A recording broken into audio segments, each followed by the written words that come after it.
déjà Sankara ba propos teni na ye yaza azawa wangila tika hypocrisie oza mutomata avion oza pe na kamwa vie na oya bien obonga te po senga mbongo nde biso to beta matolo biso tozana te pona to lobelaka kombo na yo na âge na yo bosala nini po tililo ba sortie médiatique na qui naka à l'encontre ya makambo ko faire go la sala laïté mais ba tutu ba yo kanwa biso to claircir ka opinion ke parce que ça devient de trop parce que musique yango tozo linga évoluer alors pour combattre que ba artiste ça va ozo ba ke polémique ekoti ba lobi bokyo beta bokenda na ndeko na biso artiste mboka ba tebele ba confondre monika ne ba mona ba fali ba betela ba président ba mo pe rêve na bango ba betela ta président moko putain biso to kende caché pesa ndemo oti oui rason a $40,000 bango bazui $20,000 $10,000 ba pesi ba commissionnaire ba tese ngani o ba uta ba ela ba ko bango parce que bango souci na bango ezaka fali abimaka mingi ba weka ba bimaka mingi biso pe to lukata to bimata occasion yango moni na $20,000 na bango ba kabolaki katikati ba kei yango moni bazoki ba cash ne na enveloppe na ba $20 ba cheche na kati ba bandi ko futa bato na avion ba $20 na ba cash ne bango ba sale ba weka tira sale pa na bango bango ne bazana baza ba ancien travailleur ya wera mais ça va écoute c'est comme si bino be bobosa na noki mutu déjà ayemba ki village ya lufa ki bosse la yemba na village ya tia va kolimbisa la mela wera na bisa ki président wera bazoya na hypocrisie ya kosala na tima mikiti sepa na yo est-ce que bazoya lukeloko moko boete Ken Piana na fait rigola bazata pour na tendance donc net pas de la limite de Ken Piana ta jour mon donc sera mon c'est que la musique pas un journaliste avant le comment na tendance oyo akoma le pas un journaliste normal tu dis que tu vis les pas d'abord en haut quand la Sankara tendance soit dans le tendance il y a l'école de Makelele institut de Makelele obiso benga oyo et puis misata mo la moroté na Sankara de kuta apporta et le côté na wenge to sola bien apporter le côté pour wenge ko tambongo na koyemba papa et ko tambongo ba bati o Sankara asalate to sola bien Sankara kuta bénéfice na wenge mais apporter le côté il y a bénéfice de la wenge mais comment côté ba problème na wenge comment na ke nana finga la team wata makasi ba image ça eza Sankara de kuta alors ba vérité mususu oyo batu ba satanda te Sankara ko ba pona héritier alinga rati ba toucher na wera non wera ne yaye est-ce que nani asakaka na maison mère.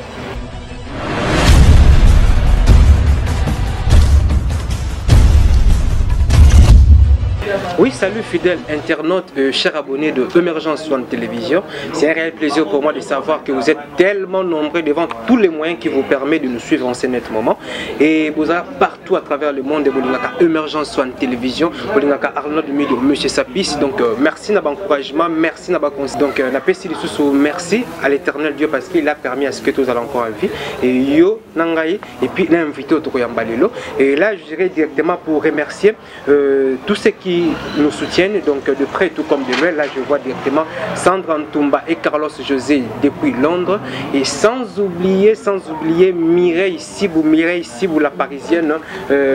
Motema ya batu ya oncle PAV Nabiso na monde kati PAV Nabiso Martin Sibou en direct de la France. Donc merci oncle déjà Nassina Zwaki Babiloko n'a pas ya maman donc maman Solili Kitoko et on a toujours que maman Mireille Foz la toujours maman Mireille Sibou donc yo il faut la toujours permettre à monsieur Sapis donc on a vraiment Tiliwa et sans oublier aussi si on a démocato maître Fabrice Loboko ceinture noire et yon de vraiment zaka toujours penena ngai nga pena zaka toujours penena yo donc même moral et surtout il y a entre toi et moi donc merci donc je vais vite vraiment pour un peu expliquer bino bah sujet n'habitué à Lilo avec mon invité et qui n'est autre que Liverpool, vous découvrir tout à l'heure parce que c'est un habitué d'émergence à la télévision. Donc c'est avec lui, tu remercie un peu sur la masoula le padre, tu remercie conseil à l'épadre de niveau à Guinée, comment est-ce que c'est déroulé qui et nous allons aussi parler na voyage où Salimaki orchestre il y a phénomène Ngama Makanda Werason avec jet set de Fergola Bakenda qui avion moko bazongi avion moko et surtout bazaki peut loger hôtel moko et voire même le phénomène où son Igwe, donc Azara qui peut loger dans le même hôtel que Ferregola. Donc c'est ça qui est vraiment bien, ça qui est plaisir. Bien que Batoizo Baloba autour, il y a Makambo et les Kakiwana, mais nous allons parler de ça dans cette émission. Et puis le deuxième sujet, nous allons parler de Makambo Dynastie et puis Harmonie, parce que Wanande vraiment les actualités, jamais tu Zanga tout le béléron émission, c'est pratiquement impossible. Donc tu voir même ceux qui disent que limite on continuera toujours pour le bélango. Et après ça, nous allons aussi parler des casinos de Paris et de certaines actualités où ils allaient tringaler dans la ville de Kinshasa. Et là, je vais vite pour on a invité Nangaïto mais un peu au nom de Liverpool. Donc Ephraim déjà, Fongola Rabisso déjà dans Liverpool parce que Liverpool c'est un habitué d'émergence sur la télévision. Liverpool, comment la santé? Kimia Arnaud Mido, mais c'est Sapi, mais c'est Sapis. La Kimia Nangola Nzambe, sans Nzambe, surtout, tout ça, c'est lui le maître de temps et puis des circonstances. Même tapé sur le pouvoir, peu makasi, malgré la difficulté à Congo, au Yébine Mbokezo Kende, tout ça là-bas ignoranté. Mais Nzamba Obatela Bisso, Tosali, et Tozala, Makasi, les sous, n'a musique qui se trouve les padres, Nika Boroni, n'a mon conti, faut la chapeau, les padres Nika Boroni, n'a Jésus de Niance, Pazuri, à Moto, Yambo, Nzambe, Nabiso, Nzambe, musique à Congo. Ce qui te roule la musique à Congo, n'a ma solo de tout ça n'attend mais c'est sa piste. Toi qui t'as tout moi, c'est les padres, nous t'avons géré Bisso na chant. Donc tout ça rappelle ignoranté.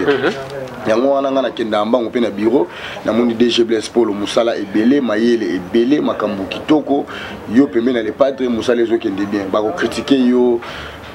ba ko dénigrer yo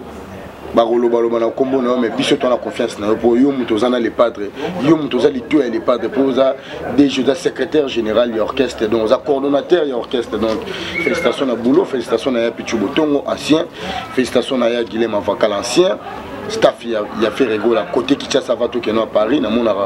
déjà Mutamakasi na maître Djibilanga Makofi na moni Junior Munda États-Unis vena biso na moni ya Papi Mbala na moni vena biso ba Visa Ponda na moni ndeko na gérer ses zamba on a staff à Kinshasa qui côté Paris tout le monde a adana ngwaba na moni maître Dipiron Chungu na staff mobimba ya Paris na ba Gaulois tout na ba gladiateur biso tout sangani ini pe bomoko tout zela harmonie na dynastie album oyo lelo tomoni ba jaloux to bandoki babimi bino bolobora ke les padres Aza pour ou contre mais lelo tomoni muto sa la campagne déstabilisation il y a album à union sacrée et ça mutu ngandi o batutu ba moni azoleka na ba réseaux sociaux ba sangani na bandoki ba mais biso to ça ini na ba gola na ba golas na ba gladiateur to ça ini pour na causer la harmonie na dynastie en même temps to na milulu to na tourner Europe ba confondre to na tourner Europe to concerne mais tant orchestre mon le roi jet set qui des poteaux mais ça na aucun des poteaux pour mon avion faire jet set et mataka ba avion de Liverpool pardon à part occasion de Paris bon on a concerne mais et ça tourner Europe pour orchestre c'est qui de tourner Europe donc quand tu parles de tourner Europe veut dire vous avez un concert sous son dehors il y a de Paris les padres va surprise belé pour orchestre qui d'Europe c'est encore une surprise oui c'est encore une surprise que tourner Europe et ça pour dans orchestre qui de Paris ce petit casino de Paris et Robeta en France, ils assurent quelques 5 ou 6 concerts. Après, on a tout que les padres mais ça en Hollande, mais ça en Allemagne, mais ça en Suisse, mais ça en Londres. Donc, ban à Londres, ban à Suisse, ban à Allemagne, ban à Belgique, ban à Poste, on a jet set, ou à Bango, ou et prestaka la bonne musique, sans polémique. Pour les padres à Fandara, Arnaud Mido, tout clairci, tu vas parler, on parle pas d'enfants d'attendre sous 6 mois. Allez, Kaka, ni TV. À répondre à Batouté. Les padres les seuls jeunes musiciens congolais bah finga trop la musique à Congo biso te rappelle à Batouté tout bah yebi bah image ça bah finga y compris na maman oya botaye bah finga na bande konaye lelo bozolinga bozwa neti bocha les padres na baran qui ya ye amaka mikolo respect mais biso peut ozon qui sera Batou pour badolo ba le na TV bossa na ki bana bakoli tango za papa il faut jouer rôle à qui papa. Oui, Liverpool, merci. Donc là, je vais vite parce que toi, mais un peu concernant le solo, il y a un concert à Guinée. Oui. Ferrego, là, et son orchestre, qui est invité par le président Théodore Obiangema, oui. au niveau de Guinée. Oui. Et déroulement à concert, quand l'air yo Liverpool, parce que toi, mais un peu concernant. Tant que Liverpool, il y a une invitation à concert, on est ça qui ont déni en tant qu'amoureux à bonne musique et surtout en tant que Gaulois. Bon, là, comme on a déjà un jet set, les orchestres ont un jet set et voyagent déjà, et voyagent trop, mais c'est sa piste. Biso to la posara ba musicien bazala en forme. O ba mesana kozala ke soki ba che Ferrego là. Ah on a terrain, il y a kankar na yolo. Ba ya biso la bonne musique ba ya bayoka. Faire ndinga prester. Donc et ça là qui biso plaisir. Pour essayer à bongo. Surtout ça là qui invitation. Il y a Mokonzi Mboka, il y a Guinée équatoriale. Et ça là qui biso ba golo bien pour faire Ferrego la voyagera déjà Ferrego dans la poto ba tout ba yebi. Mokonzi na biso asa dans la poto a kati kutu ba tourner na ye. Il y a poto ba studio harmonie na dynastie andimi ko représenter la milulu les gars qui na Guinée équatoriale et ça les biso bien et ça les congolais tu es surtout bazali na maison mère ba mati avion monko ba musicien jet et jet wana go za maison mère yango et jui jet set tout sur la bien tous à la montée on m'a bêté qui oblige de faire ouais musique à maison mère et jet set faire go là ensemble l'avion monko et ba ki pe ba comme na Guinée ba loger ba on peut hôtel monko mais ambiance signé rien qui entre parce que tu que moi quitte les alaka entre les deux orchestres mais bavanda qui ensemble yo vraiment et au le banini par rapport il y a marambo les canadiens au niveau ya Guinée ndeko na mido to boité quitte les alaka entre maison mère na jet set mais batu ba côté un peu quitte ba monani baza bazalaka tous à la montée on m'a bêté maison mère na jet set ils déjà neti ndakuya papa nanda ko mona na ye donc eza nda ko moko so yo do chez biso na chez grand frère nanga eza nda ko moko to so la betane tu tant que pas grand frère na yo au moins ki bana grand frère na yo ba yambo bien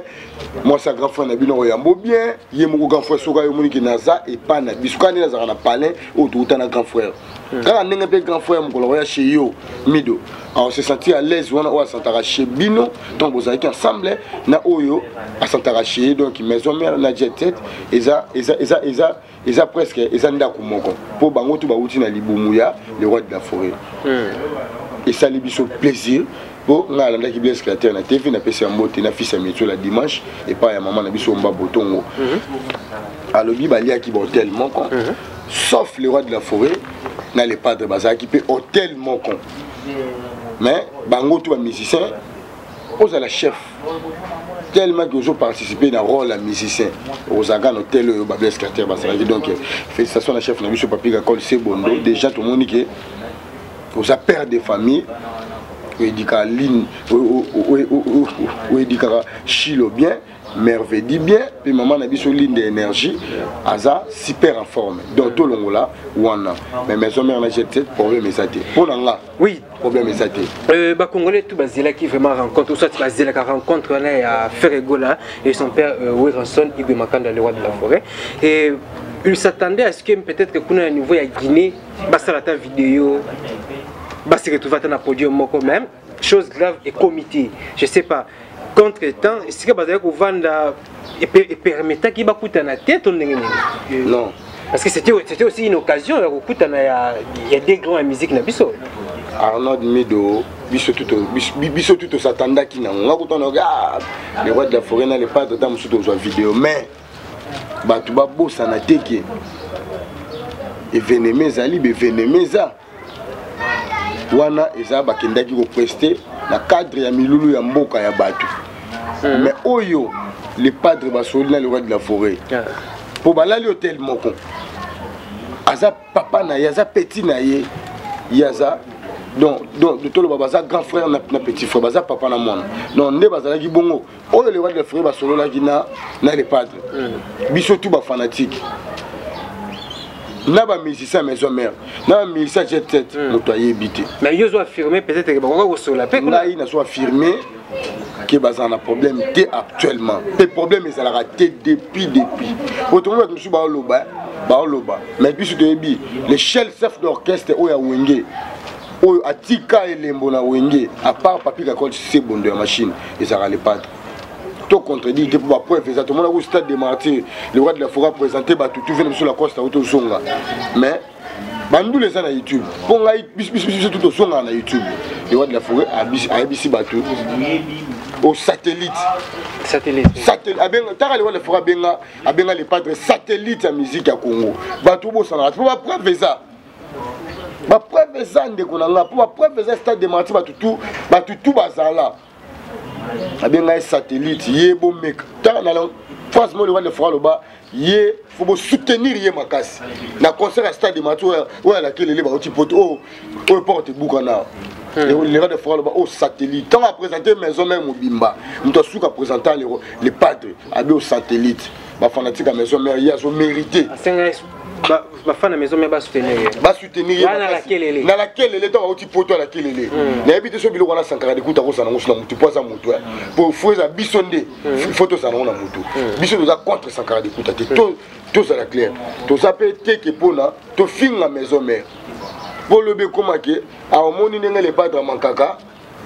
venez respect. Mais bazo bo sanaki ba doit pelisa moto en autre mid. Baza oui, tu recommères à place. Parce que moi je me rappelle que Fer Albaï que son vieux garçon lui manque. Donc même PV même mon PV quelque part par le bas au sentiment que devait avoir besoin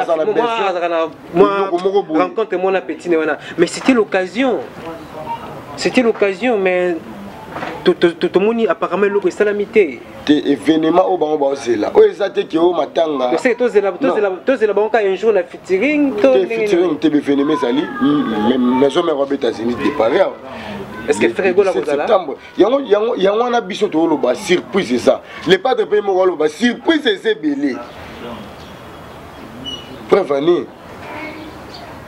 ningi to na dynastie boy makambo bien ekosalama na ka Fer Gola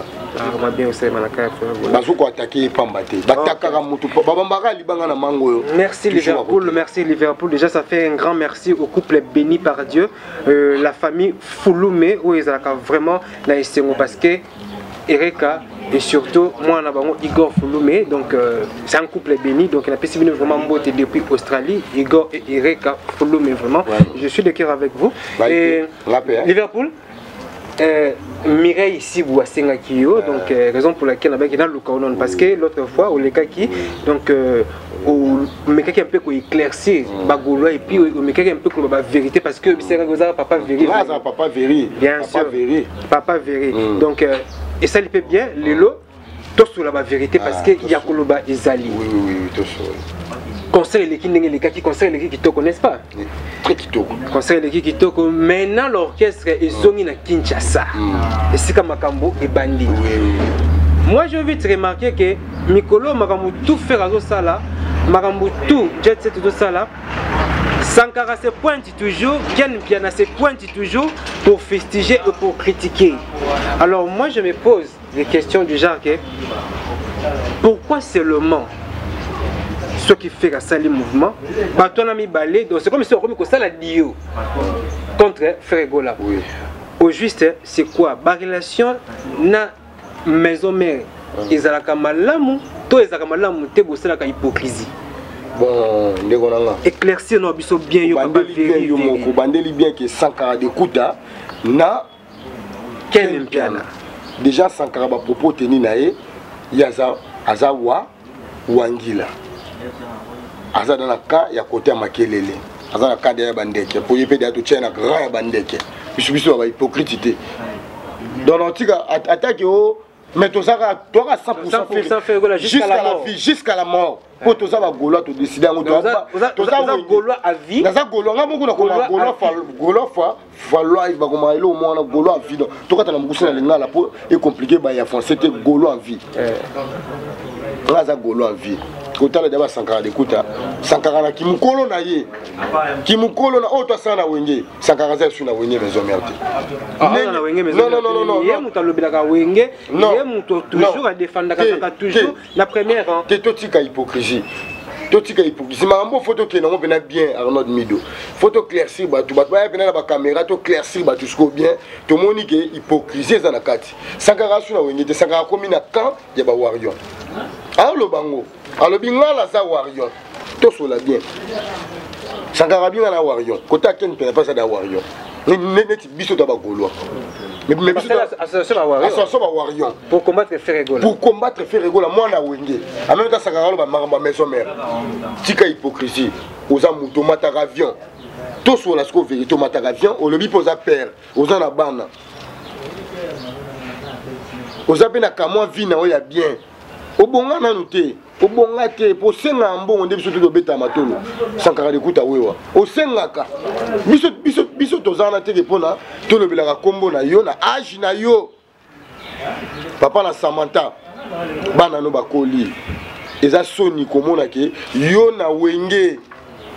ozo kitisa na kombo ya Vincent po to mona mikolo miso ta Sankara d'écouta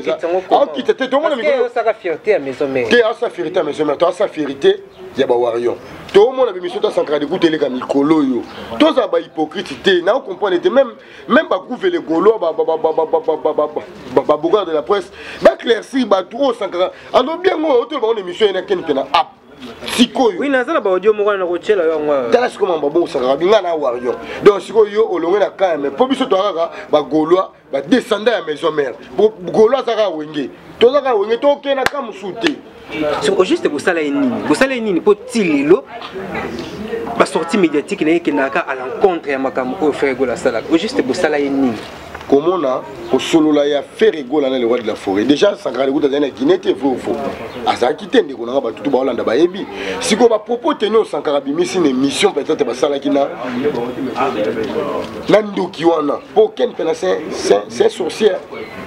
na nyonso na tout na tout ça nango mais oza sorcier azan de ka pazo mambo c'est alors ba tellement mambo c'est peut s'arrêter et c'est peut s'arrêter mais comment na moi pour qu'un pénatant on le la moneti tout sur la béton la moneti à Diamba dernièrement tout le monde en aéroport grand pote mon père mon traité finir de chanvre ah dernièrement tout le monde en aéroport aïe a posé mon père mon condition mon père mon condition filmer de chanvre ba Diambo à lobango ba tout ba yebi donc musicien mon côté na Congo ya mela Diamba tout sur la bien surtout sur za moi na bandal donc il est le biso tous dans la centre ville dans la bandal tous dans la Glingola tous dans la Kassavou musicien mon côté Amela Diamba te même ba grand prêtre balika to tanga ba kombote ato lobi lelo obomba marapo bana bakoli makambutu na ba voyage mais la musique ya lelo ngai na saka veri tongo na kin lelo ndenge sokende tozo mona kin toza na yolo toza na masina toza na pasa o etala mika kin banda malukuti mbudi génération na biso beto mona vindenge mambo ekende tout le monde, ce sont des fumeurs de chanvre. La Katina na Mukusi. Oui, puisque nous parlons plus de Sankara d'écouta, est-ce que vraiment je ne sais pas ce que Yoka Kiango mais ça va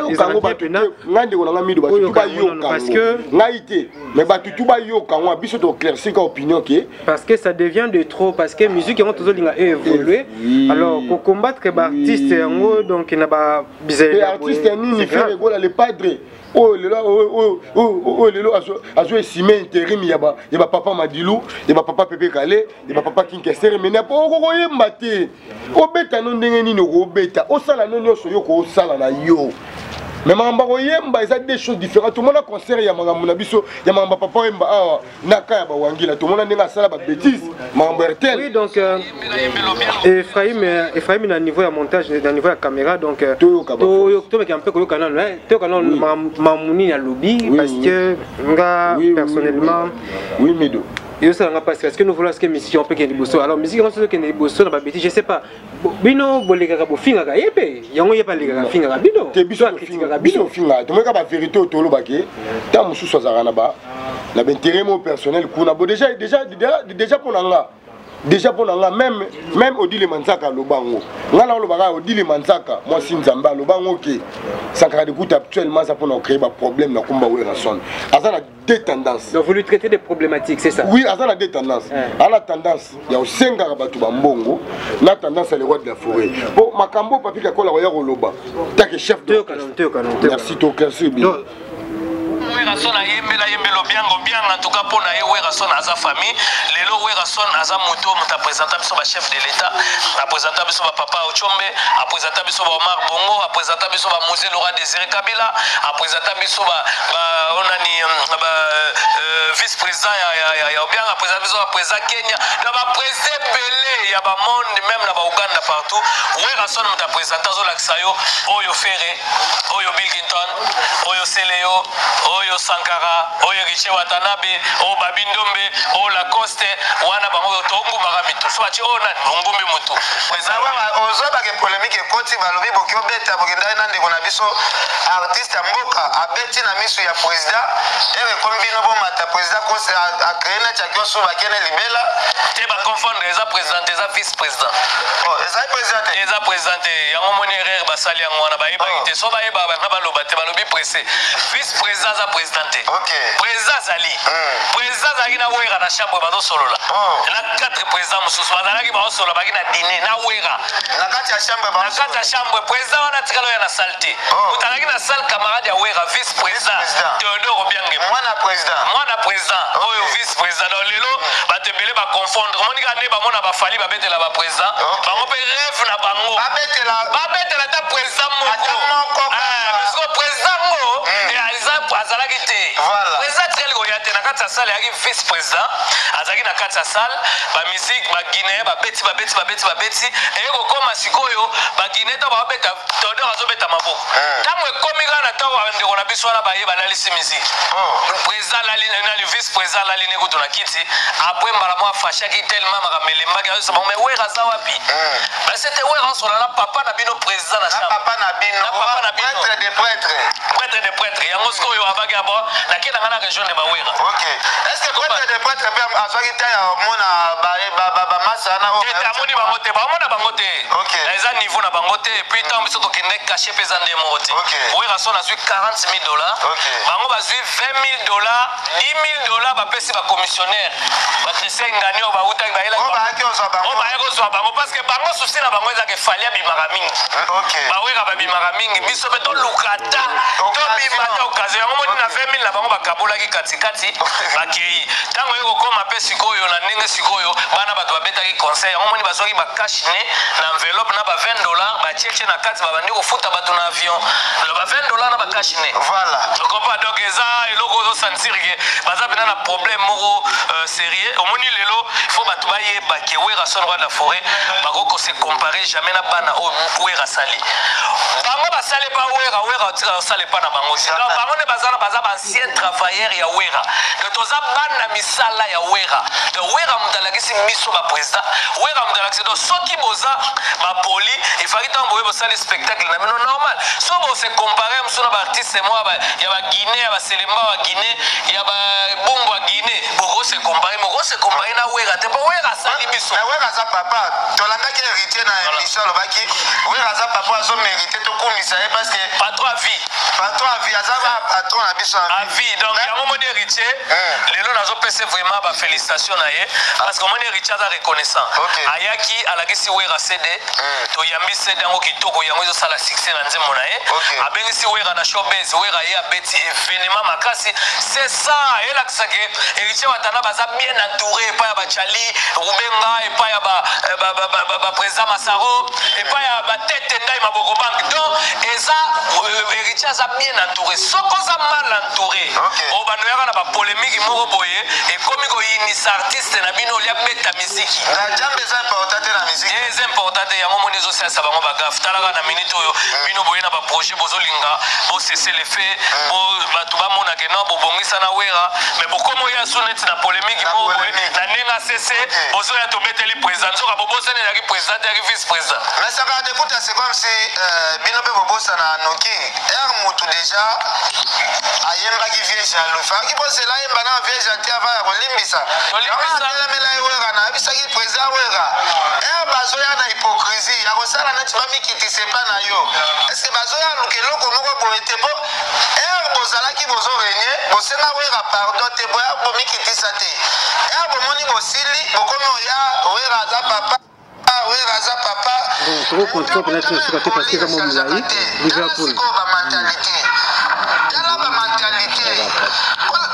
na kati ya na retenir makambo ebele na retenir vraiment makambo ebele na kobana na entourage bazo reprocher entourage à faire eza mabe. Deuxièmement, je sens la haine na mutema ya sakara de kuta du genre que Frère Egola azala ingrat à l'égard ya Werason. Et troisièmement, on a aussi la remarque pas Sankara de Kunta na makambo soit nan de kona biso ken pia nazo le bana. Donc c'est comme si il fallait nous faire aïmba sous vieux gentil pour ça la vieux jaloux pour que weka alimbisa ye. Na 3 points na kanto yo ko lo bandenge nini. Bango bazo reconnaître et ça non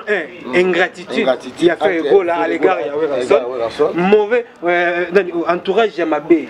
il a fait Egola parce que azo kumisa héritier que héritier ça entourage ya bien wana eza opinion ya ba Ken Piana na Sankara de Kuta d'après bango entourage ya fait eza mabe héritier ça entourage ya nini ya malamu yango ezo permettre à évoluer la musique et puis ingratitude il a fait Egola à l'égard ya Werason azaki leader oyo asali je sais pas Sankara lingaka faire ça na nini pour que yes et puis la que amona benga noter cette fois-ci vraiment faire Egola à reconnaître que Werason je sais pas alingaka ça na nini et yo koyoka ba mabloko nyoso tout koyoka ba makambo tout en tant que Gaulois oyo koloba nini ça fait vraiment mal. Comment on a Sankara de Kuta déjà ngakutu Ken Piana te kota la Sankara de Kuta à niveau oyo yaza na maramba wenge ta qui porte-parole ya wenge musique depuis surtout ba la Mickey avant je peux te comme porte-parole autre comme il est là à propos tenir déjà au monde a déjà fait est-ce que déjà faire Egola comme ça là la problème dans les rois de la forêt ngai on a tout na rabattu le mon problème faire Egola comme ça on a les rois de la forêt et ça n'est pas problème ya nini pour ce total maison mère mutali bosso oyo a critiqué faire Egola makasi dans Sankara de Kuta so total maison mère et finga faire makasi Tilelo et continue à finir et continue à continuer à reconnaître misala ya faire Egola o ya sala na maison mère te et ça pour les rois de la forêt et ça Sankara de Kuta après Ken Piana na faire Egola bazata coûte na tendance donc net pas de la limite et Ken Piana ta jour mon donc sera mon essai que ça la musique pour ça journaliste avant le comment on a tendance à comment le pour ça journaliste normal tu dis que tu les pas à boire quand il va dire que les cas bah preuve ça bango ba pas tuer filles bango tout wana c'est normal donc ça pour na roloba na kata na mokuse ça motema mabe na kokoti ba problème place ba problème et ça té na moi maele na nga po na moi maele na nga na moi sagesse na moi intelligence na nga o nga koloba ça ka motema to kana biso ko tebele te po ba fanatique à la bonne musique bana ba parler ba landi voice à Sankara de Kuta donc comment on a Sankara déjà na Ken Piana ba kolinga makambo ya biso te o Sankara aza suna wenge te Sankara lo bango kota la Sankara tendance wa na ngo le za tendance ya l'école de Makelele institut de Makelele obi biso benga oyo et misata mona moko te na gouvernement moko ya Congo pour so bimisa mona na gouvernement Congo yo za gouvernement sunde dans le gouvernement congolais tu mona kineti est-ce que ça va voir non te so na gouvernement on se lève de la musique à Congo là ce qu'on a tient on a ndenge ya union sacrée to za lelo to moni bekole to moni vena biso Patrick Mouyaya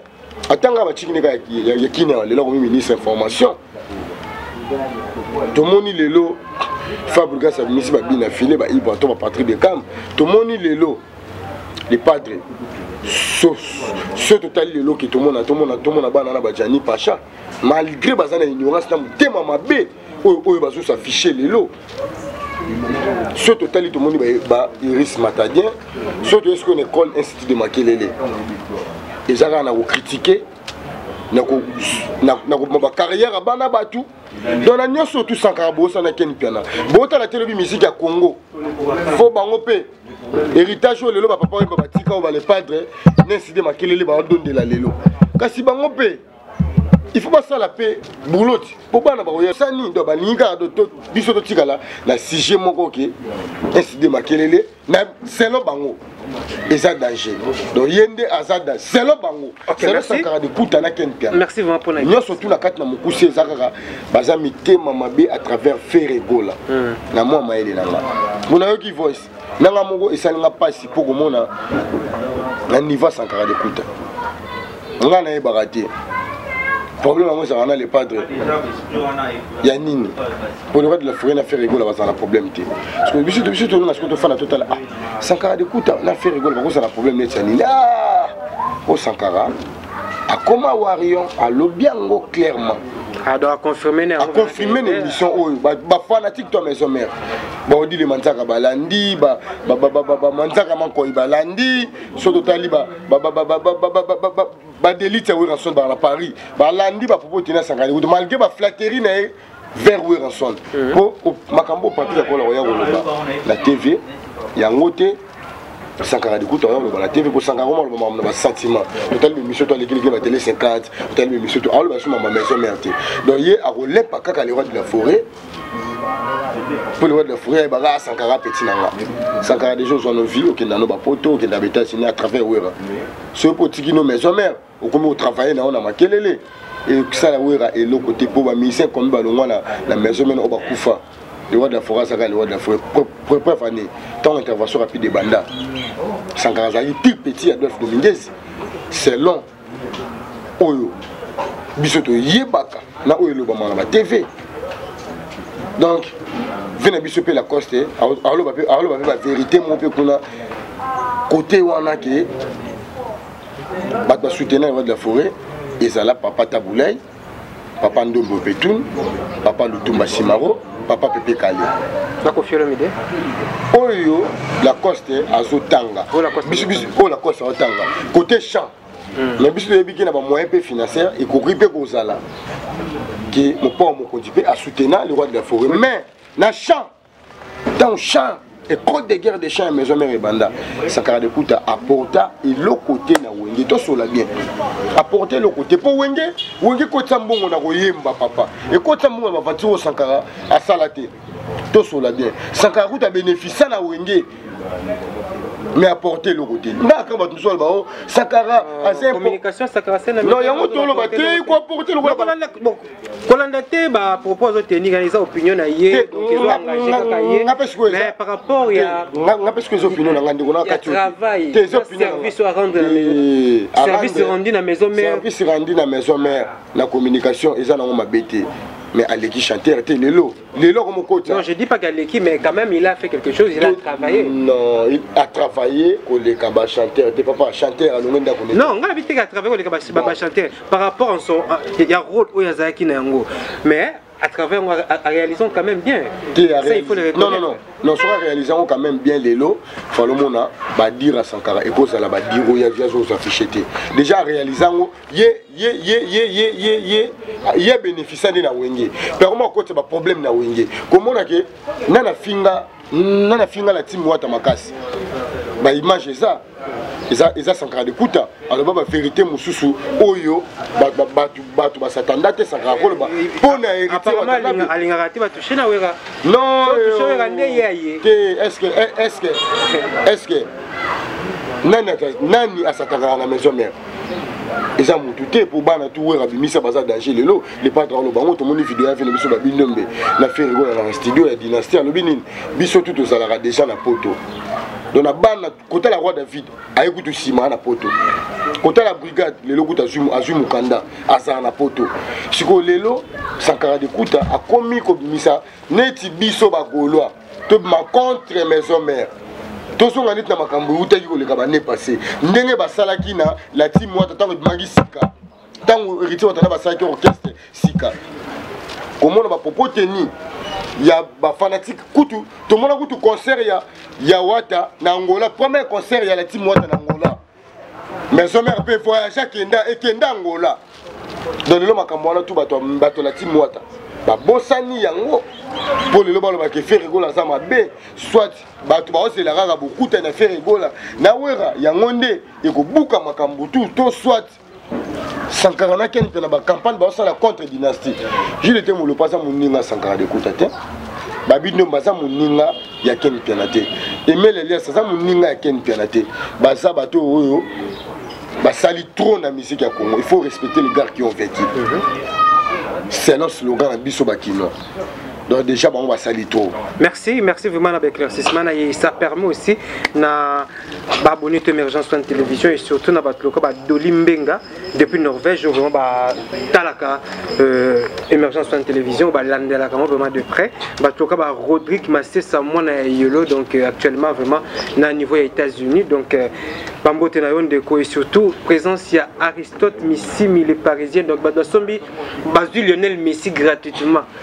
Donc Parisien vraiment va bénéficier de Lionel Messi gratuitement donc baza déjà Anakin Aristote Missimi avec sa maman Mireille donc baza déjà awa donc merci Nabino et surtout na Aristide Ndombe Monsieur Swag l'artiste complet le londonien donc Kalaté vraiment tous les ressources na ba côté ba Londres on ça la bien oui Liverpool on a profité Bagolo na biso côté Paris bango pe basombi déjà Messi vena biso pakajide kibelo motema ya maman Nasha Kazo na Paris wana baza bagolo na bosani te na Kimon côté Grèce na monument salanga Francis Kibelo papa na Emma Kibelo na Francina Kibelo motema ya maman Naomi Masamuna na Grèce wana baza bagolo oya biso donc passeport rouge toujours etika la passeport rouge ya bino so na kin États-Unis na mona rande konanga Redi Panz aux États-Unis, Émergence One Yango, je suis na Yesco, na Paris, na mon issue souvient na Smith Faustino, donc voilà, ça va Golo, merci vraiment, calme. Donc Golo vraiment donc restez toujours branché sur Émergence One Télévision et je rappelle encore beau s'abonner massivement, beau s'abonner vraiment pour ne rien rater et pour ne rien manquer aussi. Oui Liverpool, tout comme l'épisode presque à la fin, mais on va toucher moi le moins pour 5 minutes, je ferai ça va permettre à bientôt. Dynastie, harmonie. Les fans vont tourner à tout moment, à quand la sortie. Donc si il faut ça la paix étude à terrain surtout réalité et surtout la crise sanitaire aux j'allais te poser une question, si tu étais Ferrego là, est-ce que nous bimisa disque wana dynastie soit harmonie la période aux jamais. Pourquoi? Jamais, jamais par rapport à tant aux ans, na makambozo salama, na mokili niveau to okende.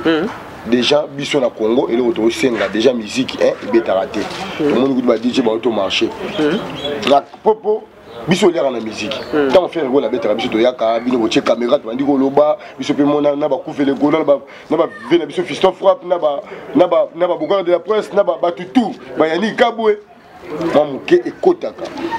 Comment on a ce côté musique rien ne marche. Parce qu'on a mené sur l'album ils ont dans studio.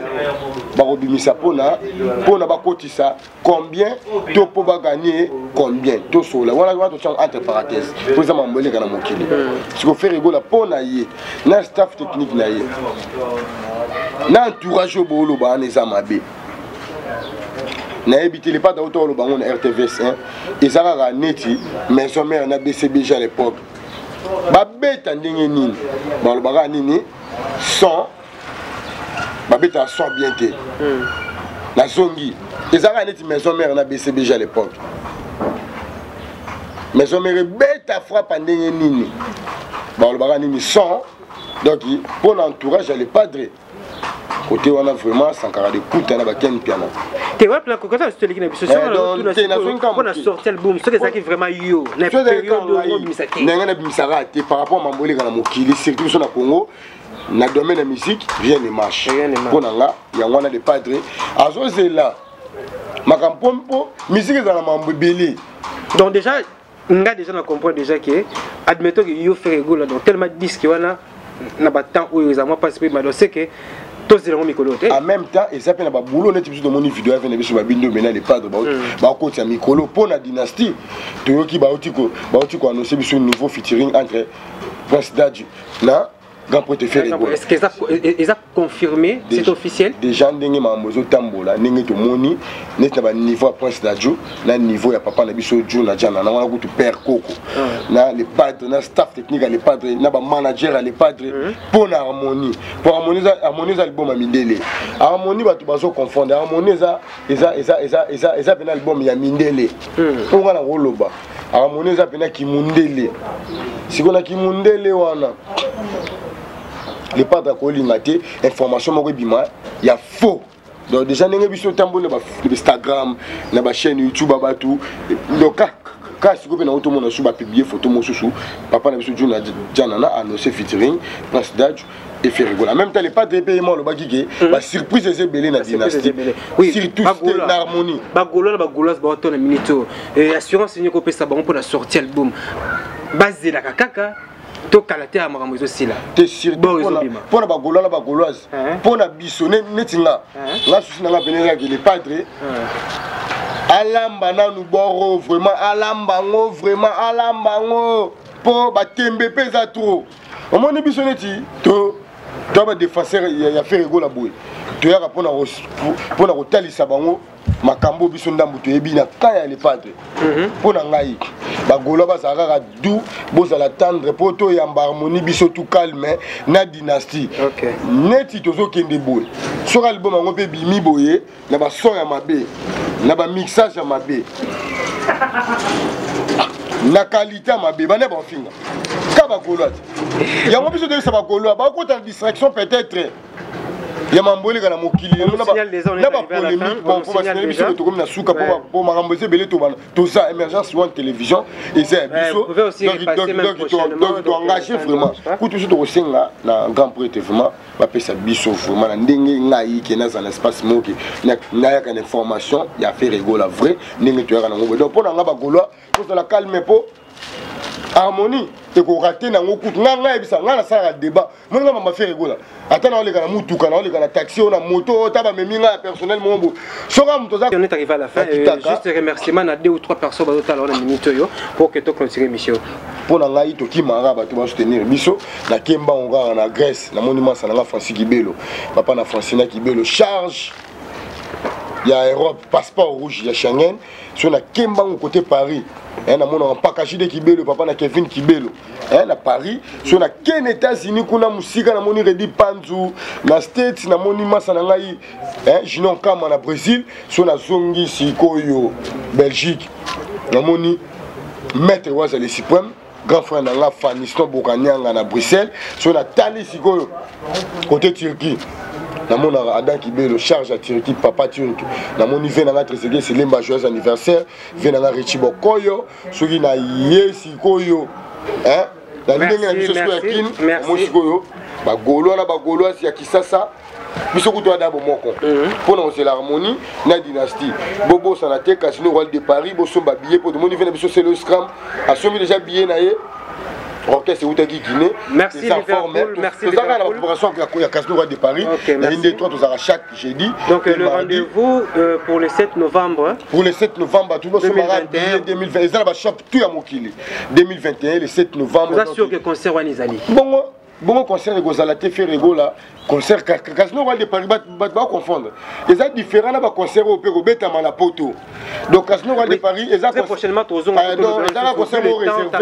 Il y a Lix. Merci à toute l'équipe technique qui nous accompagne et surtout na Junior Kapaya, Papa na Gigi, merci vraiment à Michael Bassansa, donc actuellement vraiment au commun à Gombe, donc vu que tout ça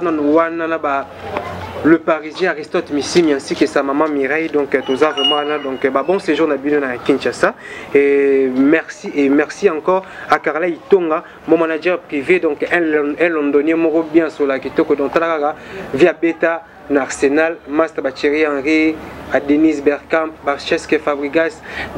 Saul Campbell, donc voilà vraiment manager privé à M. Sapis Arnold Mido. Un grand merci à Francine Dombe et Candy Chama en direct de la France. Donc Sommi, Lionel Messi Mikolo, Penande Bangwana, donc vraiment parce que le Havre s'appelle Sabango.